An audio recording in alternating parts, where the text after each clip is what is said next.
It's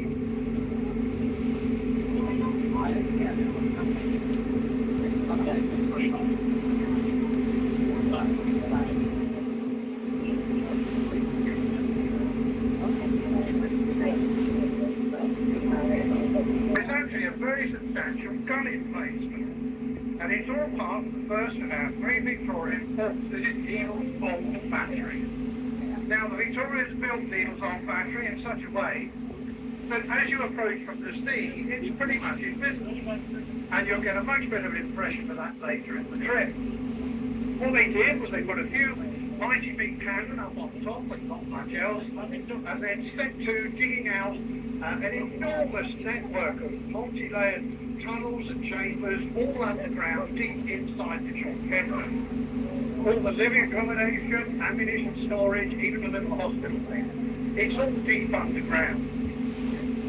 The idea was that the cannon on top could cover the bay at the approaches, but that left a blind spot along the base of the cliff.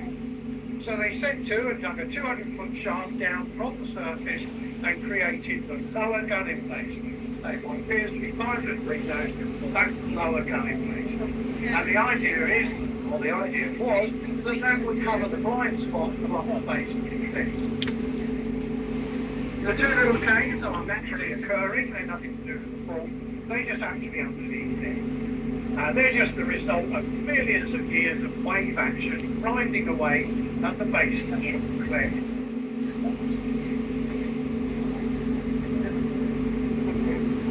You notice up on top of the first rock, there's a black bird doing something a bit more. These are cormorants. Now, cormorants are a diving bird. They go under the surface and catch fish. And when they finish, they often sit along the top of the rock with their wings extended in the sort of, I don't know, Batman impersonation. And we assume they're just drying themselves. Needles rocks are so called because the rock has gone missing. There used to be a fourth rock standing in the big gap. Now, the fourth rock was the one that looked like a needle. We know that it was a hugely tall, slender column of chalk, and some say it had a little hole through the top, so from a distance, that's your giant needle. Unfortunately, due to its shape and size, very vulnerable to the winds and storms, and sure enough, some 200 years ago, it got knocked over and washed away. But, as is so often the case, well, the name, well, that just stuck.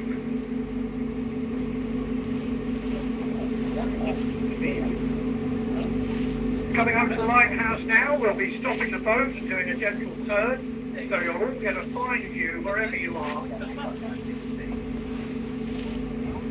So yeah.